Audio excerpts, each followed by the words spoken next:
نور اور کتاب دونوں کا ذکر رب نے فرمایا۔ قرآن پاک میں دونوں کا ذکر رب قدیر نے ارشاد فرمایا، قد جاءکم من اللہ نور و کتاب مبین۔ تحقیق کی آیا اللہ کی طرف سے نور اور روشن کتاب۔ نور سے مراد میرے آقا جناب احمد مصطفیٰ محمد مصطفیٰ صلی اللہ تعالی علیہ وسلم کی ذات ببرکت ہے، اور کتاب سے مراد جو ہے کلام الہی۔ برادران ملت اسلامیہ، اگر ہم آپ کوئی کتاب کا اوراق لے کے اندھیرے میں بیٹھ جائیں اور پڑھنا چاہیں تو اس کتاب کو ہم آپ نہیں پڑھ سکتے،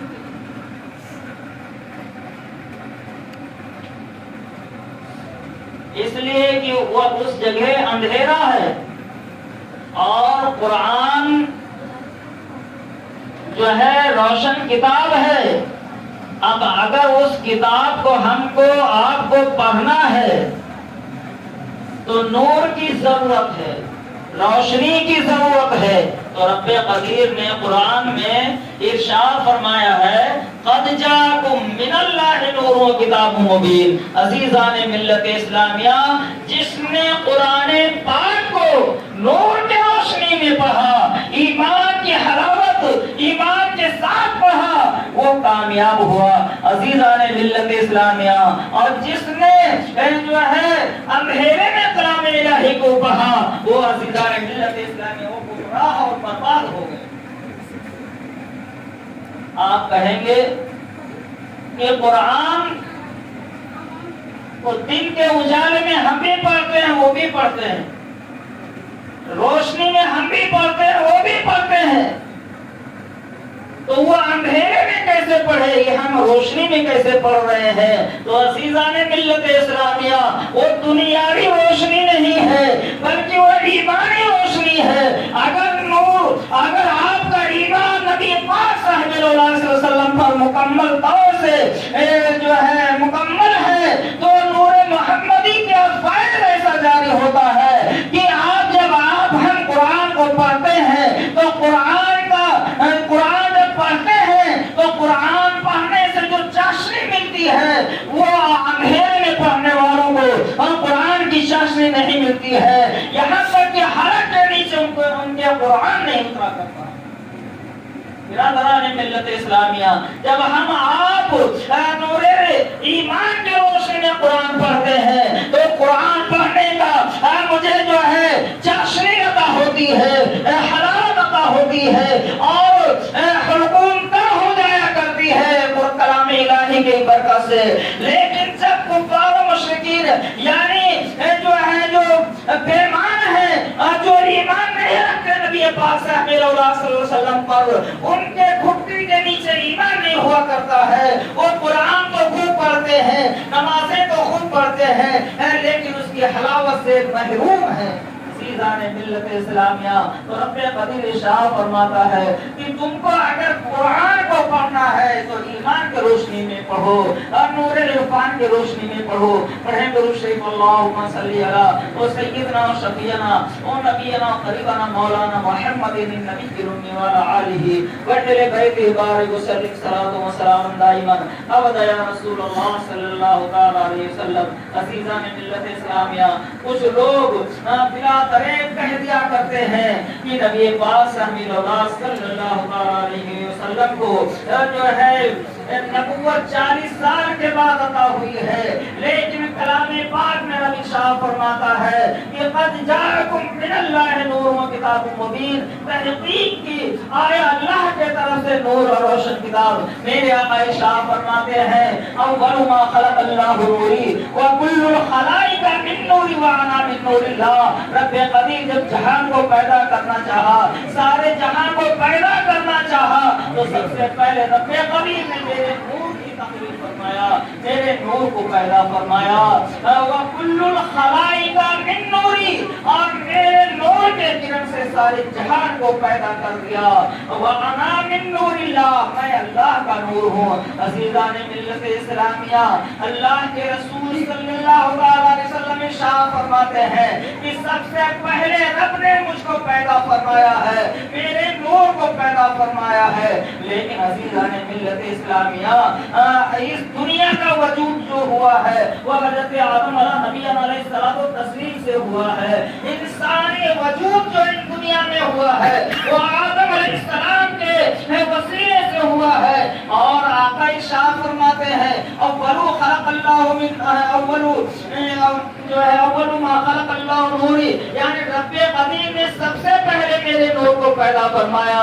عزیزان ملت اسلامیہ، آقا کریم صلی اللہ علیہ وسلم کے نور کو رب قدیم نے پہلے پیدا فرمایا ہے لیکن بھیجا بعد میں ہے۔ تو اس سے پتہ چلا کہ آقا پہلے بنائے گئے لیکن قرب خاص میں رہے، اور جب رب قدیم نے چاہا کہ دنیا میں انسانی وجود ہو، انسان میں اپنا خلیفہ بناؤ، تو وہی نور محمدی پیشانی آدم میں چمکا دیا۔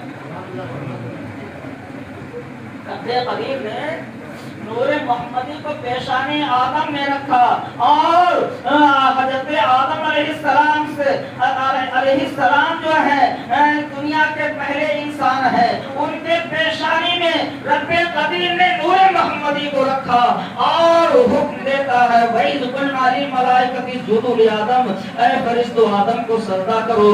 سارے فرشتے سجدہ کرتے ہیں سوائے ابلیس کے۔ عزیزان ملت اسلامیہ، اللہ کے رسول صلی اللہ علیہ وسلم کے نور کو پیشانی آدم میں چمکایا تھا۔ عزازیل نے کہا کہ میں ہر جگہ پہ سجدہ کرنے کے لیے تیار ہوں، لیکن آدم کے سامنے میں نہیں جھکوں گا، آدم کا سجدہ میں نہیں کروں گا۔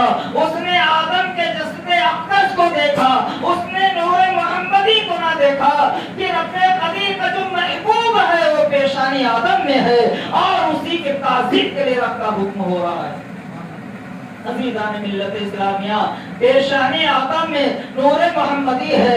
رب قدیر سے آدم علیہ السلام نے ارشاد فرمایا اے پروردگارا، جس نور کے وسیلے سے تو نے ملائکہ کو میرے سامنے سجدے کے لیے حکم دیا ہے، اس نور محمدی کا میں بھی دیدار کرنا چاہتا ہوں۔ اے پاک نیاز، اس نور محمدی کی دیدار کرا دے۔ رب قدیر نے حکم فرمایا اے آدم، تم اپنے انگوٹھے کے جانب دیکھو۔ جب حضرت آدم علیہ السلام نے انگوٹھے کی طرف دیکھا تو نور محمدی آپ کے انگوٹھے میں تھا، آپ نے اس کو چوما اور آنکھوں سے لگا لیا۔ عزیزان ملت اسلامیہ، کچھ لوگ کہہ دیا کرتے ہیں کہ انگوٹھا چومنا کہاں سے ثابت ہے؟ آئیے حضرت آدم علیہ السلام سے میں ثبوت پیش کر رہا ہوں کہ حضرت آدم علیہ السلام نے سب سے پہلے تم جو ہے انگوٹھے کو چوما ہے اور نبی کے تعظیم میں چوما ہے۔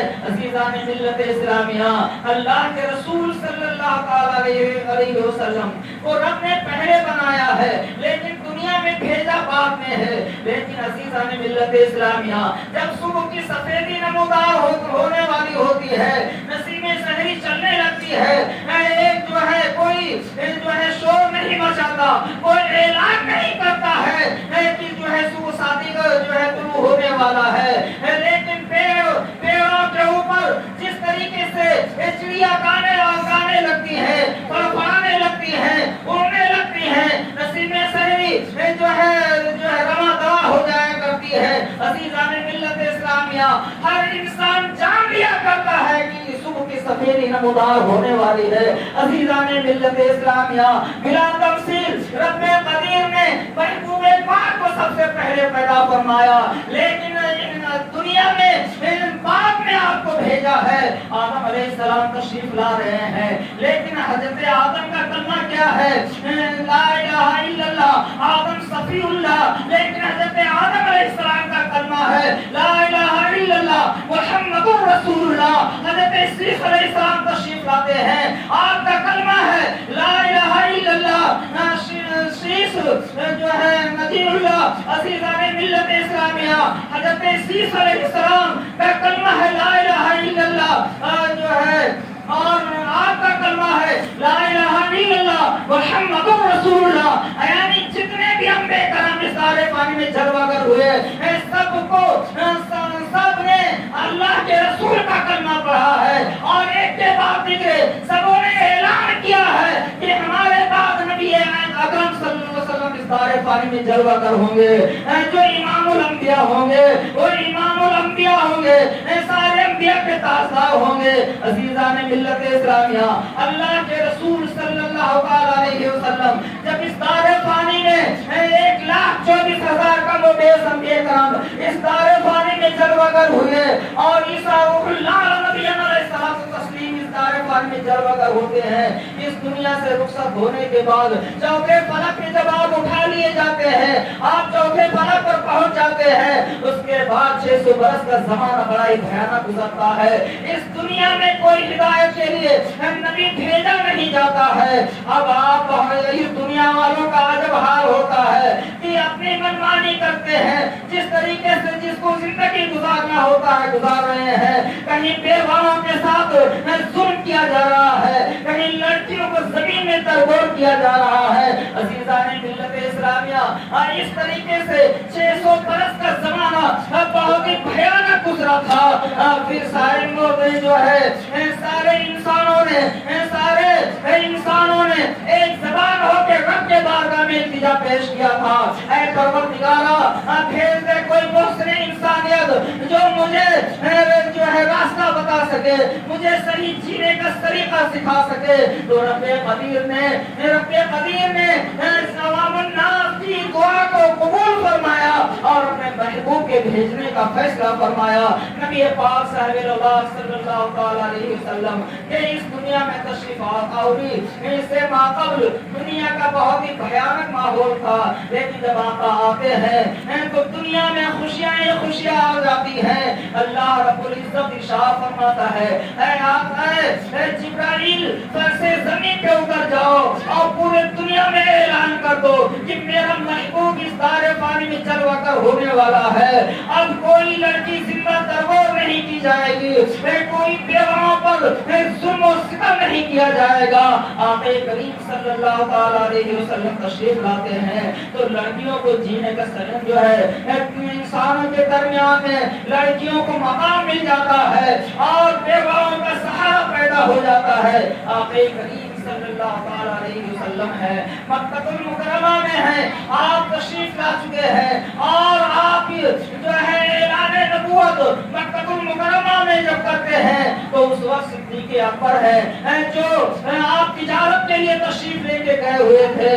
وہاں جب آپ گئے تو آپ ملک شام جاتے ہیں، وہاں تجارت کے غرض سے جاتے ہیں۔ حضرت صدیق اکبر رضی اللہ تعالیٰ عنہ ہیں جو تجارت کے غرض سے جاتے ہیں، رات کے تاریکی میں سو رہے ہیں، کیا دیکھ رہے ہیں خواب کہ آسمان سے چاند و ستارے جو ہے نیچے اتر رہے ہیں اور ہمارے گود میں آ رہے ہیں۔ عزیزان ملت اسلامیہ، آپ جو ہے ایک کاہن سے ملتے ہیں اور اس سے سوال کرتے ہیں کہ میں نے ایسا خواب دیکھا ہے، آخر اس کی تعبیر کیا ہو سکتی ہے؟ اس نے پوچھا آپ کا نام کیا ہے؟ اس راہب نے پوچھا آپ کا نام کیا ہے؟ تو اس راہب سے بتایا کہ میرا نام صدیق ہے، میرا نام ابو بکر ہے، میرا نام ابو بکر ہے۔ جب اس راہب نے آپ کا نام پوچھا، آپ نے نام بتایا تو اس نے جو ہے خلاصہ کر دیا کہ اے ابو بکر جو ہے مکہ المکرمہ میں نبی آخر الزمان تشریف لا چکے ہیں، انہوں نے اعلان نبوت کر دیا ہے اور آپ ان کے اول خلیفہ ہوں گے۔